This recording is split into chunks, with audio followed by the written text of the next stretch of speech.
¿Qué tal, Marta? Buenas tardes, bienvenida. Ahí va la grabación. Bueno, eh, ¿qué tal? ¿Cómo estamos? ¿Cómo les fue la semana de retrasada? Va, que ya finalizó. Bien, Lick. Esperamos que bien. Va, que ya terminaron las retrasadas, ¿verdad? Estuvo intensa esta semana. Como nos ha tocado en línea y a mí me ha tocado ir a examinar allá, me imagino que también algunos de ustedes también se fueron a examinar, pues nos ha tocado correr, ¿verdad? Entre lo virtual y lo presencial.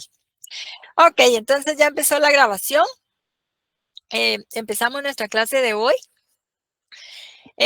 Como recordarán, pues en la última clase, nosotros empezamos a hablar acerca de la reforma liberal y dijimos que fue un periodo que abarcó más de 70 años, ¿verdad? Si vemos acá en esta diapositiva, abarcó de 1871 hasta 1944. Entonces, más o menos 73 años de estos gobiernos que se van a definir ellos mismos como liberales, pero que nosotros vamos a ver que se van a convertir en gobiernos muy autoritarios, ¿verdad? Ahí vamos a encontrar dictaduras bastante tremendas, ¿sí? Acordémonos que en muchos países del mundo los liberales eran como que los revolucionarios, ¿verdad? De su época, ¿sí? Pero acá en Guatemala y en América Latina, porque se va a venir después de los gobiernos conservadores, otra oleada, ¿verdad? Una nueva oleada de liberales eh, que se van a dar no solo en Guatemala, también en Centroamérica, en México, ¿sí? Y entonces ellos se van a considerar a sí mismos muy avanzados, muy modernos, pero la forma en la que van a ejercer el poder eh, va a ser de dictadores, ¿verdad? Bueno, ok, entonces,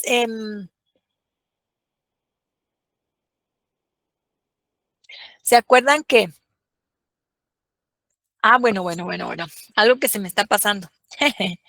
Este periodo tan extenso, ¿verdad? De 70 años, lo vamos a dividir en dos etapas. La primera, la nación cafetera, que es la etapa en la que se instaura el modelo, ¿verdad? Para apoyar a los cafetaleros, establecer todas las condiciones que ellos necesitan para poder desarrollar el cultivo del café. Y la siguiente, a la que se le ha denominado nación bananera, que bueno, ya la próxima semana vamos a hablar de ella, ¿sí? Bueno, ok. Entonces, me voy a pasar, fíjense que les quiero compartir un videíto, breve, un pedacito de una melodía.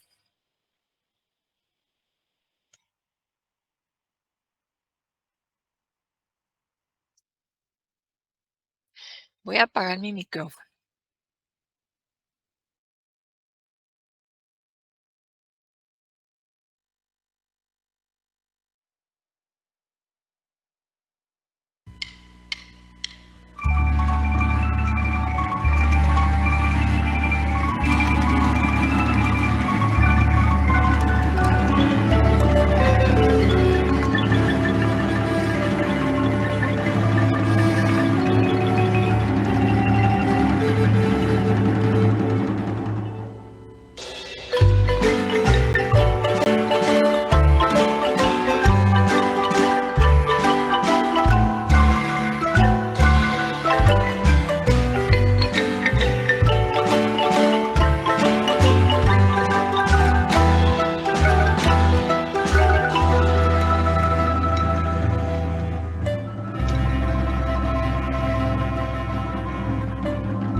Bueno, aquí nos vamos a quedar entonces. ¿Conocemos esta melodía?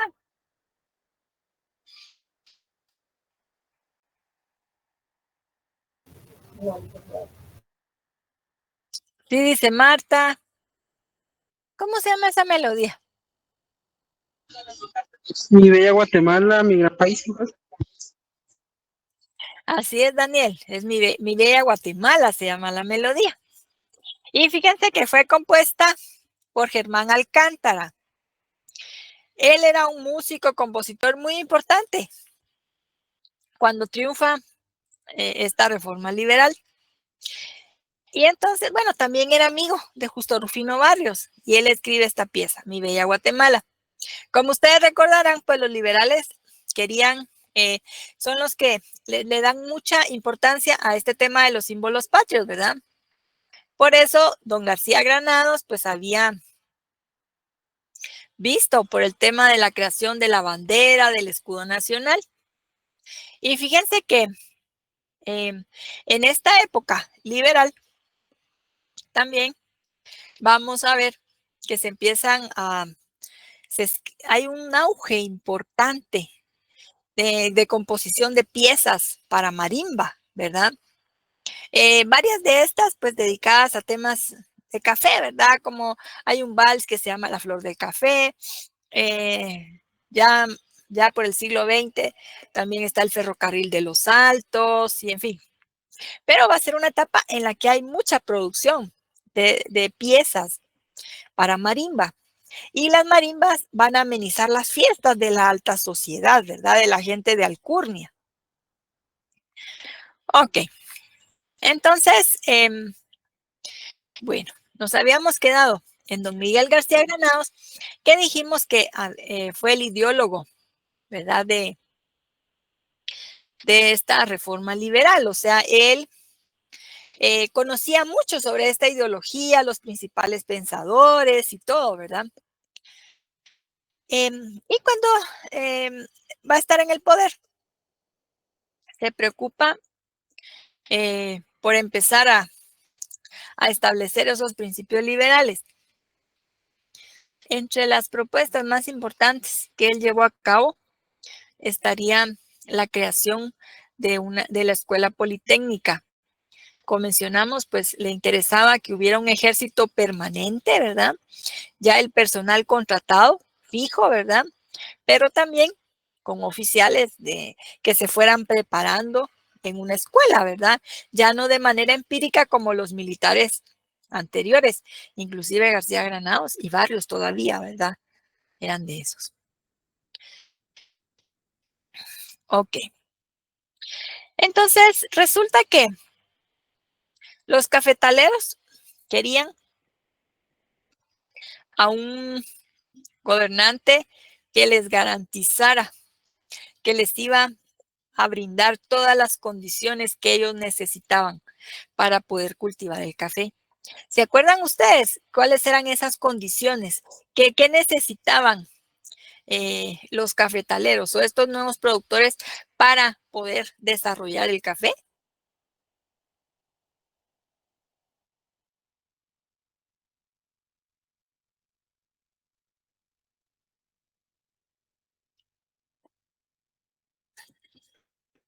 ¿Qué dijimos? Grandes extensiones de tierra, muy bien, Alejandra. Mucha tierra. Grandes haciendas, grandes fincas. ¿Qué más?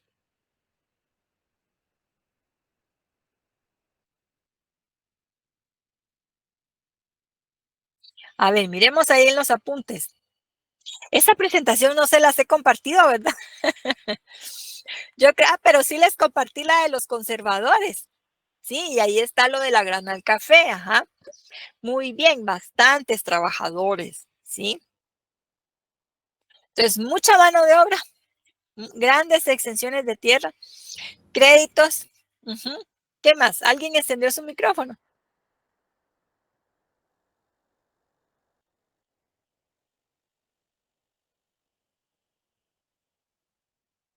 Híjoles, se chivearon. Bueno.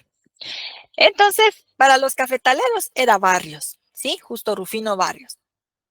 Barrios era un personaje que tenía un carácter muy fuerte. Era muy mandón, explosivo, impulsivo, y no se tentaba el alma, ¿verdad? Entonces, para los nuevos caficultores, ¿verdad? Cafetaleros, pues para ellos era importante tener un personaje de este tipo para que los ayudara a implementar todas las reformas que les garantizara las tierras a los trabajadores, ¿verdad? Y entonces, bueno, algo que se me estaba pasando a contarles. Fíjense que Barrios era notario, él había estudiado leyes en la universidad, era hijo de unos mestizos que tenían sus posibilidades de allá de San Marcos, ¿verdad? De San Juan San Lorenzo. Entonces, conocía acerca de las leyes. Por eso nosotros vamos a encontrar que cuando él asume la presidencia, ¿verdad? Gana las elecciones, en fin, se aprobaron varios códigos por primera vez en Guatemala, el Código Penal, Código Civil, de Comercio, Código Militar.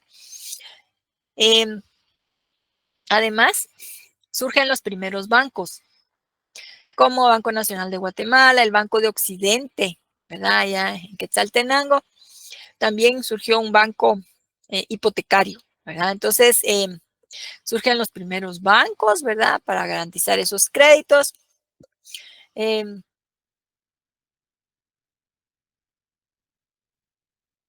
Otro de los temas importantes para los liberales era la separación entre iglesia y Estado, ¿verdad? Y digamos, además de la convicción, ¿verdad? De que lo religioso tenía que estar aparte, ¿no? Y las autoridades religiosas no tenían que estar influyendo en las autoridades civiles, en fin. Había intereses grandes aquí, ¿verdad? Porque fíjense que las tierras de la Iglesia Católica, bueno, esta iglesia tenía muchas tierras. Y resulta que estaban ubicadas en áreas en donde se podía cultivar el café. Bueno, entonces, para, digamos, golpear, ¿verdad? A la iglesia, quitarle todo ese poder, Barrios, al nada más asumir, emite un decreto de libertad de culto. ¿Sabemos qué es la libertad de culto?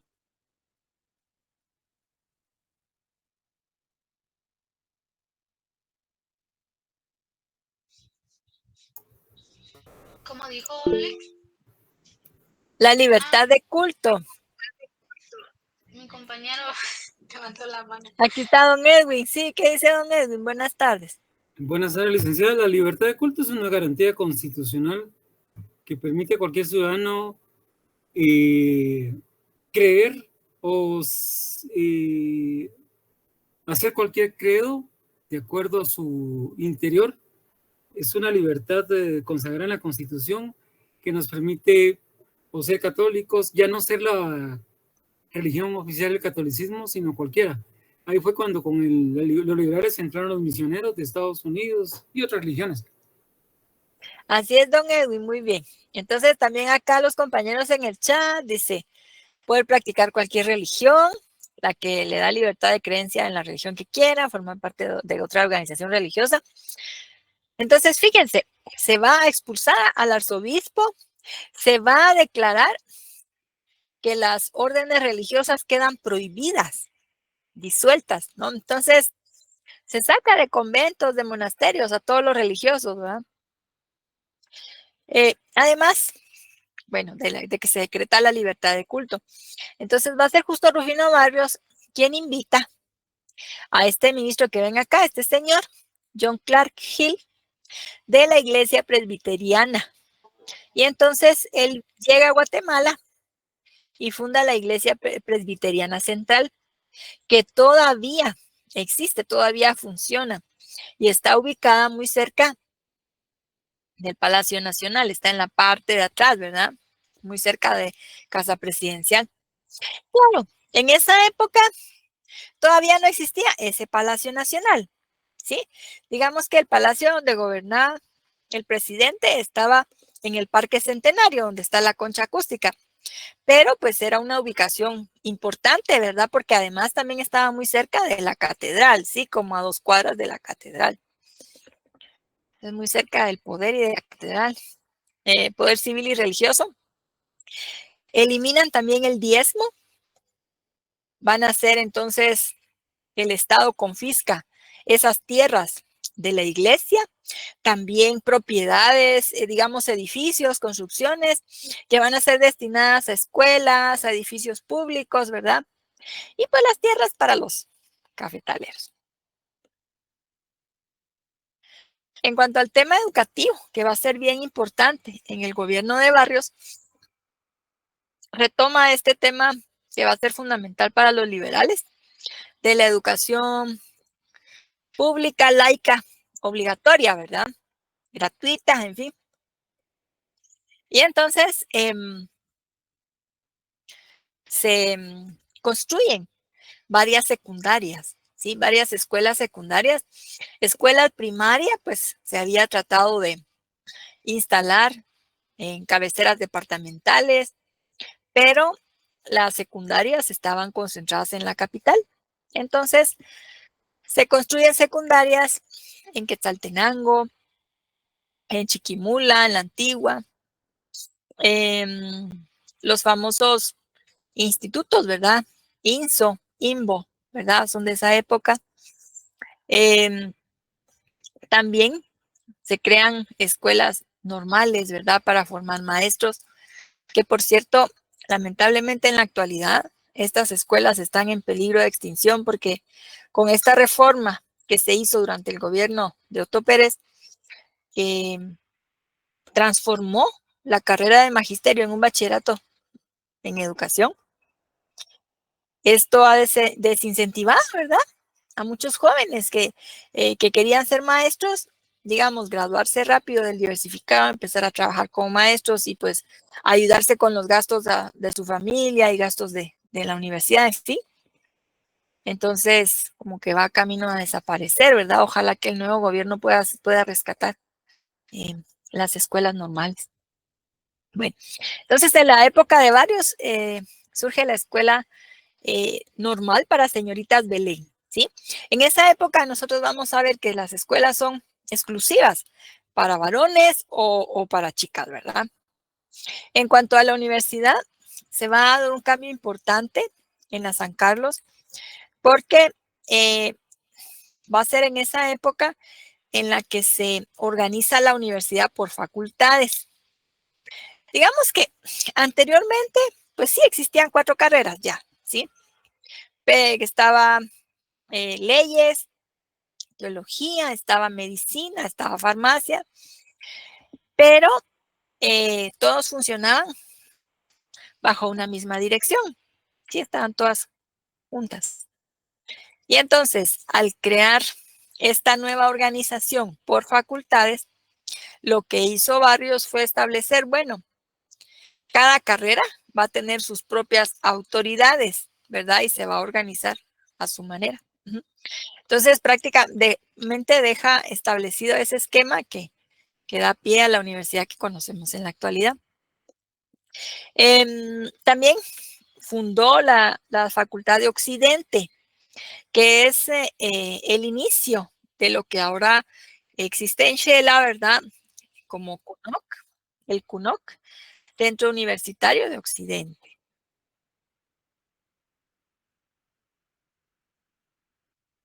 Otro de los temas que van a ser fundamentales pero también muy terribles de los liberales, porque vemos muy positivo el impulso que se da a la educación, la libertad de culto, bueno, pero en cuanto a cómo se trata a las personas indígenas, vamos a ver nosotros que los liberales impulsan mucho racismo y discriminación, porque en primer lugar ellos empiezan a hablar de los indígenas o de la población indígena como el problema indígena, ¿sí?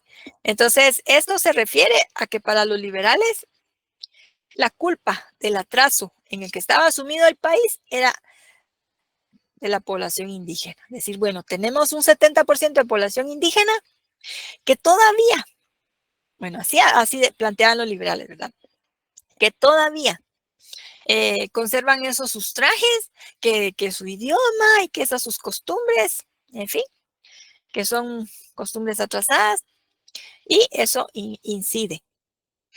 Y fíjense que todavía en la actualidad hay personas que tienen esas ideas, ¿no? Entonces, el impacto que va a tener este planteamiento de los liberales va a ser tremendo y va a ser nefasto, porque va a fomentar mucho racismo, mucha discriminación.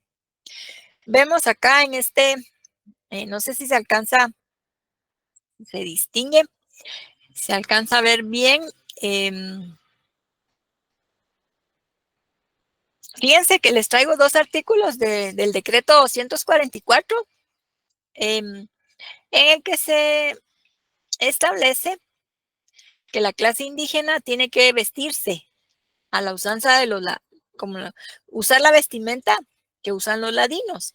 Dice, los individuos de las municipalidades no podrán ejercer su cargo si no usan el traje que sea común en la clase ladina. Quiero ver. Ahora la población maya no muy acepta a los ladinos, aún sigue esa forma de pensar, dice Alfonso. Pues fíjese que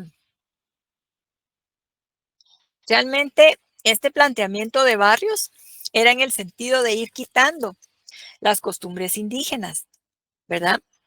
Llegó al extremo de que en algunos municipios emitió decretos en los que declaraba que poblaciones indígenas eran ladinas, ¿sí?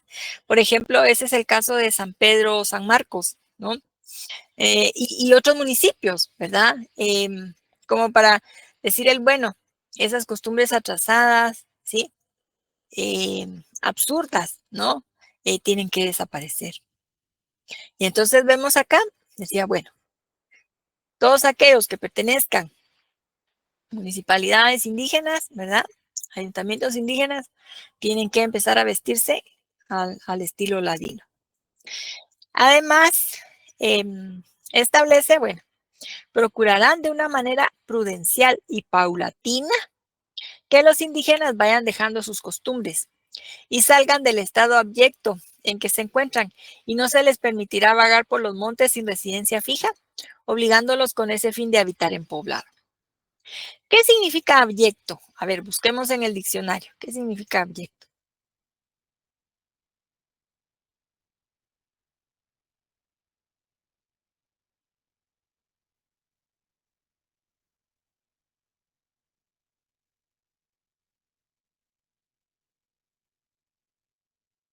Ya buscamos, ya lo tenemos.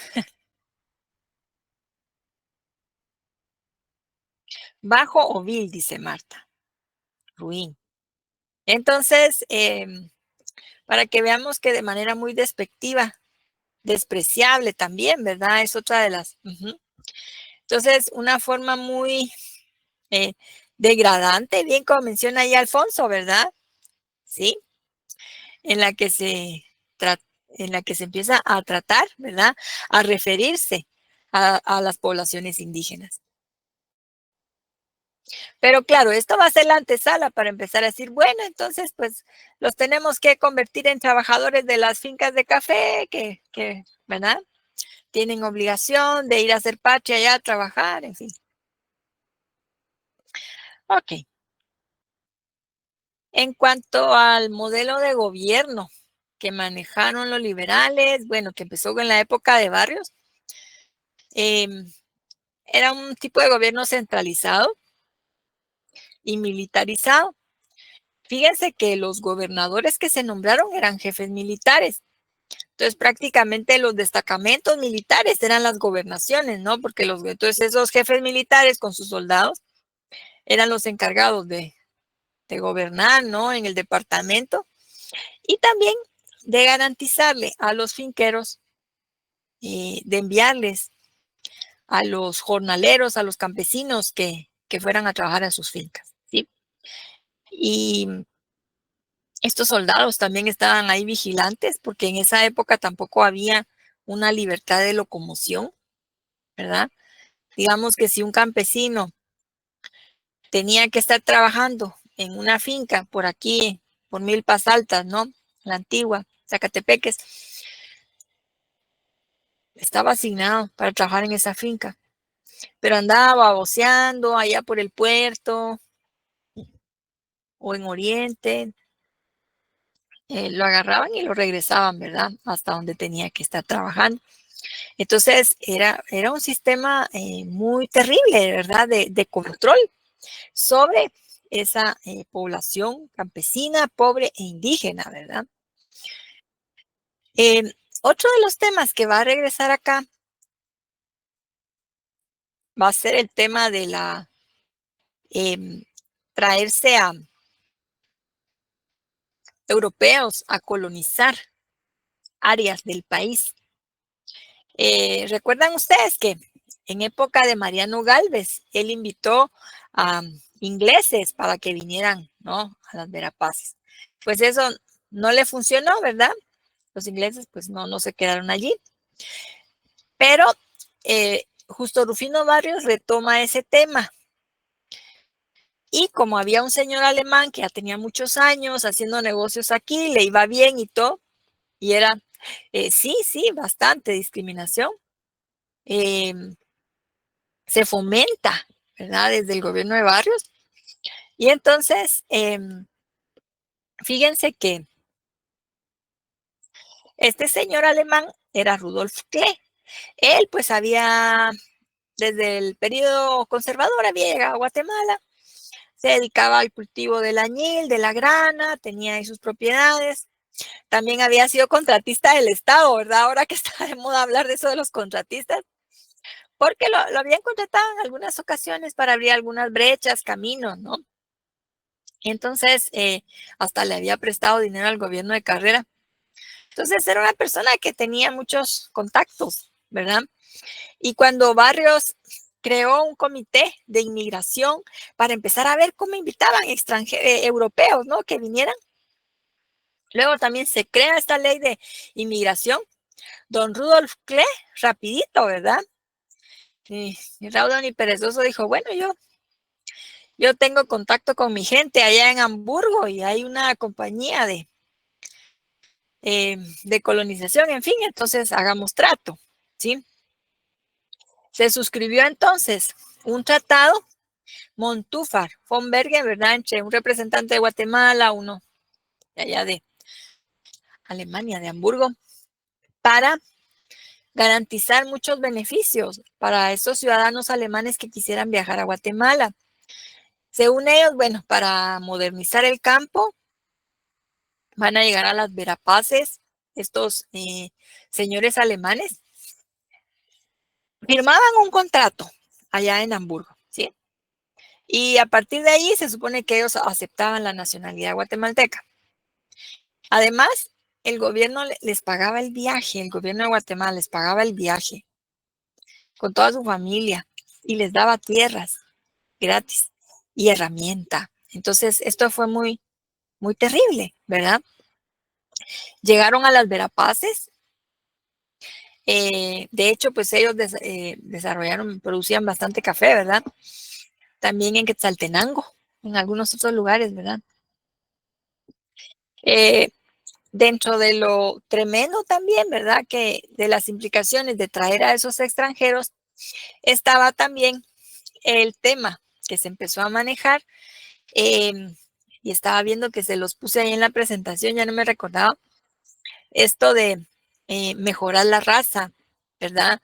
Como que hubiera un mestizaje entre estos alemanes y mujeres indígenas o mujeres alemanas con hombres indígenas para mejorar la raza, ¿va? Como quien dice, bueno, ya para que no sean, para que se modernicen, para que la población ya se fuera blanqueando, digamos, ¿verdad? Y entonces a esa política se le llama eugenesia, ¿verdad? Porque es un tema que tiene que ver con la sangre y con el color de la piel, ¿verdad? Entonces, viene como que a fundamentar, a reforzar más, ¿verdad?, todos esos argumentos bien racistas, discriminatorios hacia la población indígena.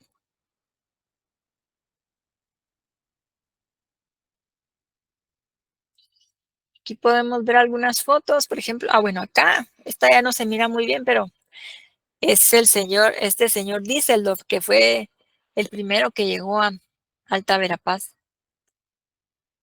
Ok, entonces, hubo, como ya mencionaban ustedes, pues era importante el tema de las tierras, ¿verdad? Podemos decir que se dio una reforma agraria en esa época. Los liberales quitaron muchas tierras, no solo las de la iglesia, ¿verdad? Para podérselas otorgar a los cafetaleros, también a funcionarios de gobierno, a militares que los habían apoyado para llegar al poder. Entonces, se utilizaron varios mecanismos, ¿verdad? Por ejemplo, para quitar las tierras de poblaciones indígenas, se aplicó la declaración de baldíos. En esa ley se exigía, ¿verdad?, que todos los dueños de tierras pues presentaran su título. Como se creó un registro de la propiedad, ¿verdad? Pues se supone que todos los propietarios tenían que ir a registrarlos allí. El tema que se daba con las comunidades indígenas era que para ellos la propiedad era de la comunidad, no era de varias particulares, ¿no? Sino que era para toda la comunidad. Además, ellos tenían una real cédula, ¿no?, que había otorgado los reyes españoles hace un montón. Y los liberales, con maña, ¿verdad?, no aceptaban como válidas las reales cédulas. Todo era truco para quedarse con las tierras de estos poblados indígenas, ¿verdad? En muchas regiones donde la tierra tenía vocación para cultivar el café, pues se aplicó esa declaración de baldíos. Y en algunos otros lugares donde no se podía cultivar café y pues que pertenecía a comunidades indígenas, se aplicaba y digamos que se le otorgaba las tierras de varios poblados, las juntaban y hacían una finca para uno de estos nuevos terratenientes, ¿no?, cafetaleros. Entonces, aunque no pudieran cultivar café ahí, pero lo que hacía el nuevo dueño, ¿verdad?, el que se había ahí agarrado ventaja con eso, decirles a estas personas: miren, mucha, si quieren yo de buena gente les voy a dar permiso para que se queden viviendo aquí, ¿sí? Pero ya la tierra ya pasaba a manos de otra persona. Como quien dice, yo de buena onda para que estén aquí, y así de paso me trabajan mi tierra gratis, me las cuidan, y que estuvieran ahí un tiempo, porque como la siembra y la cosecha de café, pues no duraba todo el año, ¿va? Por lo menos ahí para que tuvieran donde mal de bienestar. Luego también se aplicó la ley de redención de censos. Fíjense que ese mecanismo vino a dejar sin efecto, sí, de tipo feudal, sí, un trato tremendo de tipo feudal. Y entonces, esta redención de censos vino a dejar sin efecto el censo enfiteutic. ¿Se acuerdan ustedes que habíamos hablado hace como 1 o 2 clases que el censo enfiteutic era un arrendamiento a un precio bastante bajo? Entonces, esto beneficiaba a mestizos pobres. También algunas comunidades indígenas a veces arrendaban así tierra, ¿verdad?, como para completar lo que ellos tenían. O sea, eso fue antes de los liberales. Pero ya durante esta época, la urgencia que tenían ellos de dársela a sus amigos, a cafetaleros, a los funcionarios, en fin, lo que hicieron fue decir, bueno, ya no va a existir el censo enfiteutic. Y entonces esas tierras municipales que se las daban en arrendamiento a esos campesinos pobres, ya no se les va a poder prestar ni arrendar, pero si las quieren comprar, si se las vendemos. El tema fue que les pusieron precios muy altos, 10, 20 veces más, ¿verdad? Y el plazo para pagar era muy corto porque tenían hasta 18 meses, ¿no? O sea, año y medio. Entonces, la intención era que no se las quedaran, ¿verdad? Porque entonces se subastaban. Y pues se les otorgaron a los cafetaleros. En esta diapositiva traigo las leyes de trabajo forzado, pero ahorita no las vamos a comentar porque están en el laboratorio que les compartí ayer. Entonces, en la próxima clase las vamos a platicar, ¿verdad? Bueno, luego tenemos otro de los temas que le importaba a Justo Rufino Barrios, era la Unión Centroamericana. O sea, vamos a ver que es un tema que va a seguir apareciendo también más adelante, ¿no? Ese ideal de volver a unir a Centroamérica. Y entonces, fíjense que a Barrios le interesaba bastante reunir nuevamente a Centroamérica y pues sí, seguro su idea era como que lo declararan a él como el presidente federal, una cosa así. Y entonces empezó a negociar con potencias, países vecinos, que él sabía que le podían representar algún problema si apoyaban a alguno de los países de Centroamérica, ¿verdad? En contra de Guatemala, ya con una guerra así por reunificarla, ¿verdad?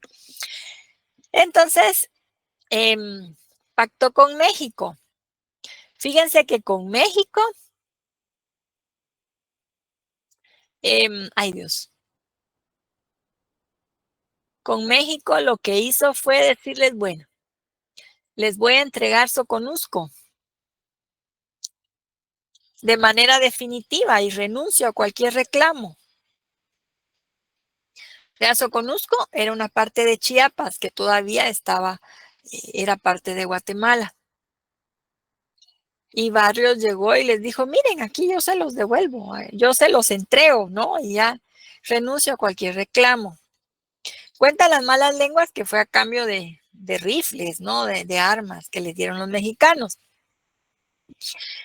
Además, también se reunió con representantes de Estados Unidos y a ellos les ofreció que iba a convencer a los nicaragüenses para que le otorgaran a Estados Unidos la concesión para construir el canal. ¿Se acuerdan, verdad, que dijimos que la idea era construir el canal? No era Panamá, sino en Nicaragua, ¿verdad? Entonces, Barrios les ofreció a los gringos. O sea, nicaragüenses no aceptaron, pero Barrios estaba ahí ofreciendo. Y bueno, quedando bien con los gringos. Y entonces empieza su lucha por reunir nuevamente a los países de Centroamérica. Empezó en Chalchuapa, en El Salvador, y lamentablemente pues fallece en esa batalla, ¿verdad? Entonces ahí iba con Adolfo Hall. En fin, que ahí iniciando, ¿verdad? Esa lucha de Barrios, pues ahí fallece. Ok, vamos a hablar también acerca de la Constitución Liberal. ¿Se acuerdan cuántas constituciones llevamos hasta acá?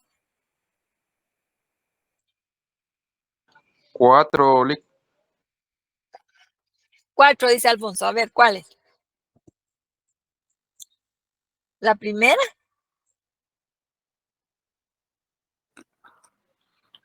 Ay, ¿Qué dice Jackie? No oigo. la de la Pepa me recuerdo y no me recuerdo las otras 3. La de Bayona, la Pepa, la Federal y la de Bayona, Constitutiva. Va, espérenme, a ver. Solo es que Jackie dijo Bayona, la Pepa, la Federal. Acta constitutiva. Acta constitutiva era lo número 4. Entonces, esta que les tengo acá en pantalla va a ser la número 5, o sea, la Constitución Liberal. Y a esa se le llamó Constitución de 1879. ¿Se acuerdan ustedes que para los liberales era muy importante tener una constitución, ¿verdad? Y estamos viendo nosotros que en cada periodo histórico importante se redactaba una nueva constitución, ¿no? Pero la constituyente la dejó convocada García Granados y ya estaban los diputados constituyentes reuniéndose cuando Barrios asume la presidencia en el 73. Pero en ese entonces Barrios habló con estos diputados y les dijo, miren mucha, ahorita yo no quiero constitución. ¿Por qué creen ustedes que Barrios no quería constitución?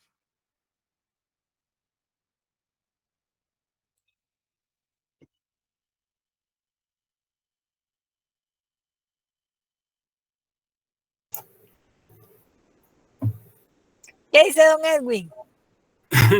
Tal vez no quería Barrios constitución porque le limitaba el poder. Con la constitución él estaba limitado en ejercer totalmente el poder.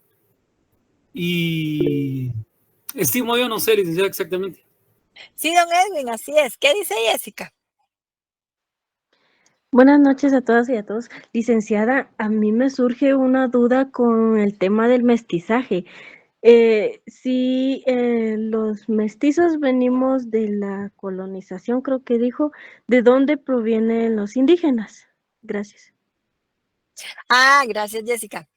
Es que la población indígena son los pobladores originales de América, o sea, ellos ya estaban aquí antes de que vinieran los españoles. Entonces, fueron despojados, ¿verdad? Ellos eran los dueños de las tierras, ellos gobernaban y todo, ¿verdad? Tenían sus propias autoridades, pero cuando llegan los españoles van a ser despojados. Digamos, el rey, como recordará, pues les dio tierras para que ellos pudieran cultivar ahí su alimento y pudieran pagarle tributo al rey, en fin. Pero acá ya en la época liberal ahí sí que van a hacer sin chilete todas las tierras de comunidades indígenas, se las van a quitar. Les van a dejar alguna que otra, ¿verdad? Por eso vemos nosotros en el altiplano, hay un montón de cuadritos, ¿verdad? En los cerros de diferentes colores, ¿verdad? Son las mini parcelas, ¿verdad? Minifundios. Y bueno, el mestizaje se dio entre indígenas, españoles, ¿verdad? Y así. Bueno, entonces, como les decía, Barrios decía que era liberal, pero realmente no le interesaba que le pusieran límites a su poder, ¿verdad? Porque ya ven que las constituciones vienen, ¿no? Las funciones del presidente, sus atribuciones, hasta dónde llega su poder, qué puede hacer, qué no puede hacer, ¿sí? Y Barrios, como dijimos, tenía un carácter muy tremendo. Era muy mandón, muy explosivo así. Entonces, él no quería que lo limitaran. Y los constituyentes dijeron, ah, qué buena onda, entonces mejor nos esperamos a que quiera la constitución. Porque así con el carácter que Barrios tenía, hasta los podía mandar al paredón de fusilamiento, ¿sí? Por eso dijeron, bueno, mejor aquí nos esperamos hasta que nos pida, y si no nos pide, pues mejor. Pero resulta que en 1879 dijo, sí, ahora sí quiero mi constitución. O sea, 6 años pasó sin constitución. Y entonces ahí los puso en aprietos, porque si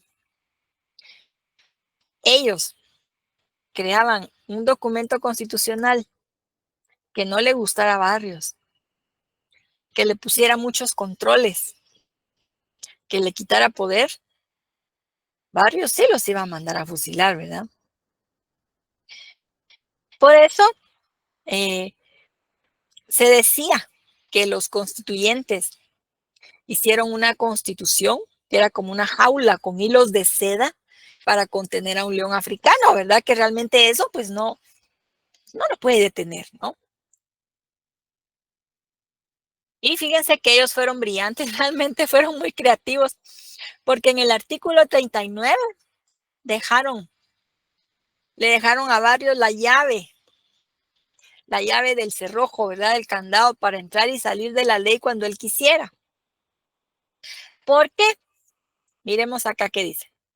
Si el territorio de la nación fuera invadido o atacado o estuviese por algún motivo amenazada la tranquilidad pública, el presidente, de acuerdo con el Consejo de Ministros, podrá suspender por un decreto las garantías individuales a que se refiere este título, expresando si la suspensión comprende a toda la República o a uno o varios departamentos de la misma, dando cuenta a la Asamblea en sus próximas sesiones.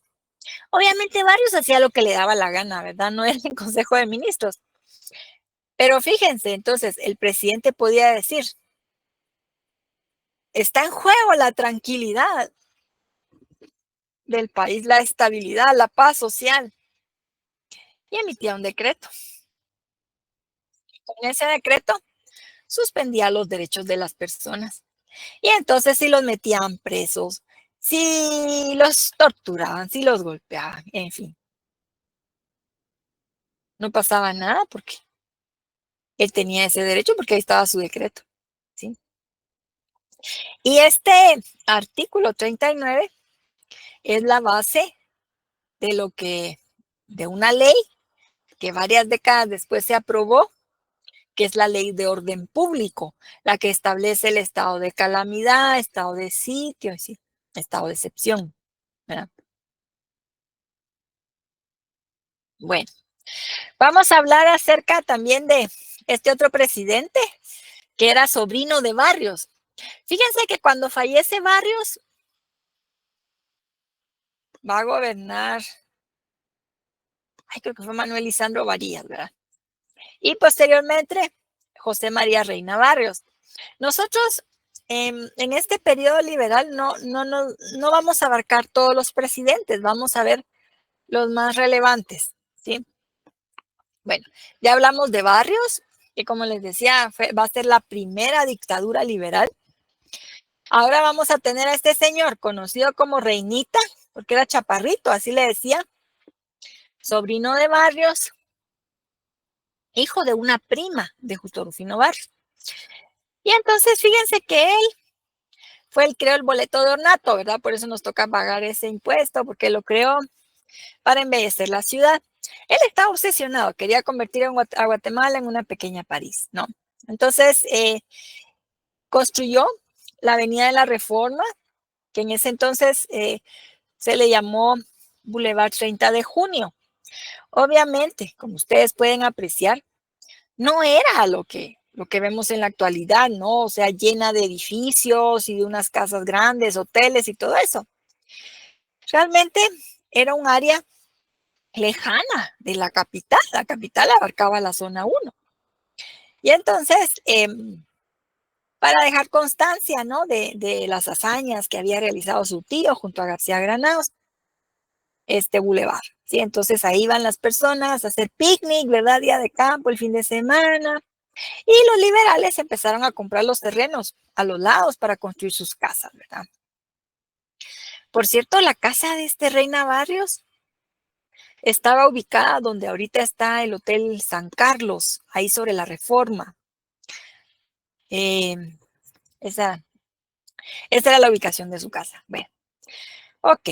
Entonces, además del Boulevard 30 de Junio, se construyó donde ahorita está el obelisco, un palacio que se llamaba el Palacio de la Reforma. Ahí se encontraba la estatua de Justo Rufino Barrios, donde está a caballo, ¿verdad? La que ahorita está en Plaza Barrios.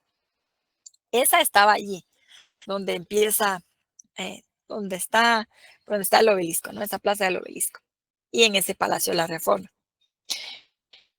La que sí continúa en el lugar donde la ubicaron es este monumento a García Granados, que está ahí por la Guardia de Honor, ¿verdad?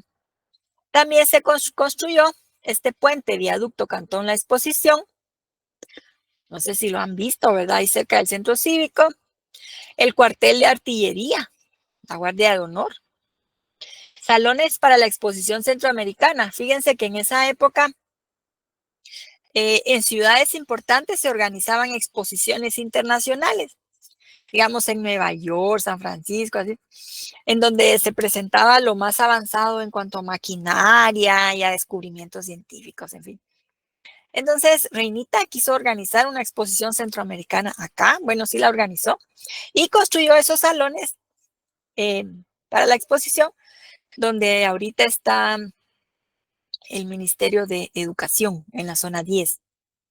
Digamos, estos que construyó, pues, se cayeron y bueno, el Ministerio de Educación, pues, ya es una construcción ya posterior, ¿verdad? Pero resulta que Reinita gastó mucho dinero en esto, también en la ampliación de la red de ferrocarril. Y entonces la población estaba muy molesta. Fíjense que cuando él asumió la presidencia, los precios del café estaban en lo más alto, entonces pues, el gobierno tenía mucha plata. Pero a mitad de su periodo, los precios del café cayeron, pero así estrepitosamente, porque había mucha competencia con el café de Brasil. Entonces, que Brasil produjo mucho, entonces, ¡pum!, el precio bajó bastante. Y lo que hizo, bueno, esto influyó en que el gobierno estuviera súper endeudado. Hubo que cerrar las escuelas. Imagínense, escuelas e institutos. Cuando fallece Reinita, porque lo van a asesinar, todos los establecimientos llevaban 6 meses de estar cerrados porque no había para pagar el funcionamiento ni para pagar salarios de maestros. Entonces, la población estaba muy molesta, ¿verdad? Porque decían, se dedicó a despilfarrar el dinero de la nación en tanta obra absurda, ridícula. Porque él también trajo un montón de estatuas. En la Reforma, por ejemplo, hay unos toros, pero hay otras estatuas que están en el zoológico, que son como griegas, y otras están en el patio del Paraninfo de la universidad. Entonces, y un montón de cosas de mármol que trajo Reinita. Entonces, gastó un montón. Pues va a ser asesinado en 1898. Venía de un paseo nocturno, ¿verdad? Se sabe que tenía una amiga a la que iba a ver más así muy seguido, ¿verdad? Entonces ya sabían que daba su paseo nocturno, ¿verdad? En fin, de la casa presidencial para la casa de la otra persona. Entonces este señor ya lo estaba esperando, ¿verdad? Lo asesina un señor llamado Edgar Solinger, extranjero. Hay muchas sospechas de las posibles causas, ¿verdad? Porque, bueno, como les decía, la población estaba muy molesta porque no había sabido administrar bien las arcas nacionales. Además, de lo que se supo fue que este señor Solinger había llegado a Guatemala y que un señor Aparicio de Quetzaltenango lo había apoyado, lo había recibido en su casa, le había dado trabajo. Y resulta que Reinita había ordenado que fusilaran a este señor Aparicio junto con el alcalde de Xela, creo que 1 o 2 años antes, porque hubo una rebelión allá en Xela, ¿sí? Entonces, que este señor Solinger lo mató para vengar, ¿no? La muerte del señor Aparicio. Ok, entonces aquí tenemos una foto de la estación central, que es donde está ubicado. ¿Sí saben dónde queda esto actualmente? La Plaza Barrios. Muy bien, José, la Plaza Barrios. Sí, ahí donde está. Y la estación central, pues es donde está el Museo del Ferrocarril, ¿sí? Ahí pueden visitarlo ustedes. El ferrocarril, que fue de los grandes proyectos de infraestructura de los liberales, ¿verdad? Esta era la principal estación. Cuando ustedes puedan, ¿verdad?, asistir. Es un museo bien interesante, hay muchos objetos, ¿verdad? Donde se vendían los boletos y los trenes y un montón de objetos que se usaban. Podemos ver acá, en estas fotos, voy a ampliar un poco, cómo fue avanzando la red del ferrocarril.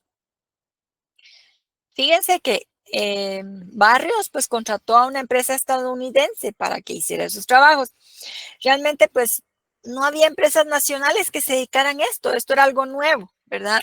Y si vemos pues en el mundo el descubrimiento del ferrocarril y la construcción de las vías para conectar los diferentes lugares, ¿verdad?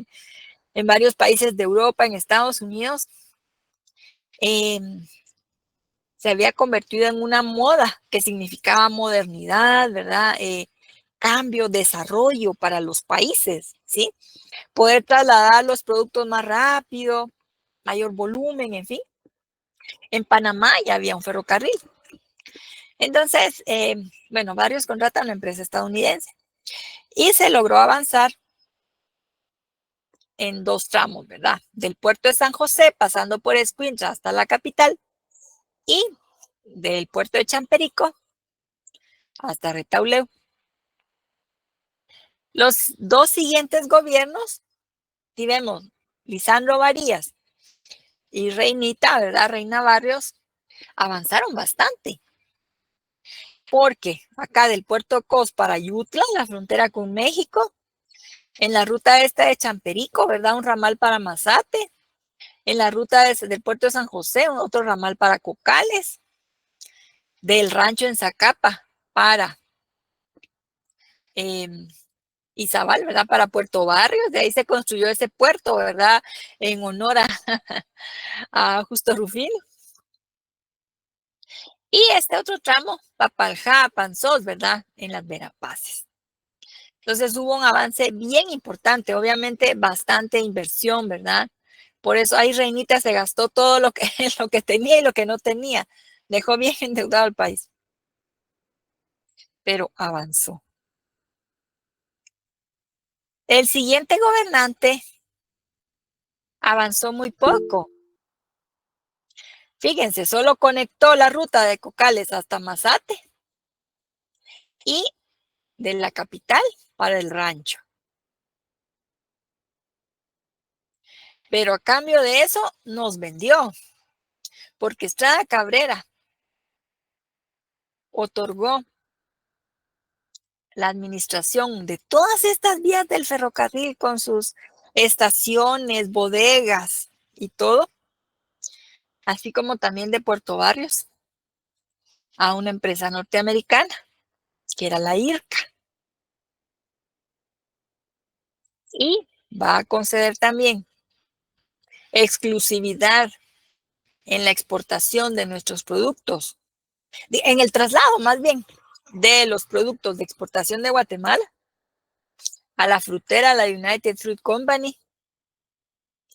Y además de todo eso, hasta le va a regalar buenas parcelas a la United Fruit Company. Montón de terreno para que ellos cultiven banano. En Y fin. que todavía existe, ¿verdad, Dick? Chiquita Guatemala. Todavía sí, porque cambió de nombre, ¿verdad, Chiquita? Reina ahí en Puerto Barrios. Así es.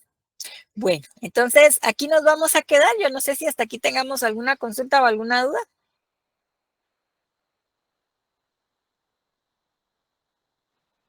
No, Lick, ahí estamos. Todo bien. Bueno, jóvenes. Entonces, ahí se recuerdan de resolver el laboratorio para la próxima clase el martes, ¿verdad? Muy bien. Brilles, fíjese que se entrega. Ay,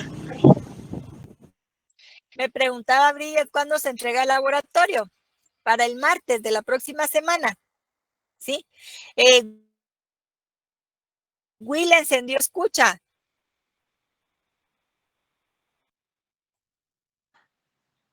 Esta presentación la va a subir hoy, Lick, o mañana. Sí, fíjese que se las tengo que compartir, Alfonso, porque ahora sí que creo que me falta, no sé si me falta la de Galvez, tengo que ver si están completas todas, porque la de los conservadores sí se las mandé, pero creo que me falta la de Galvez y esta. Sí, sí se las tengo que compartir. Gracias, Lick, muy amable. Para servirle, Alfonso. Bueno, feliz noche, jóvenes, nos vemos.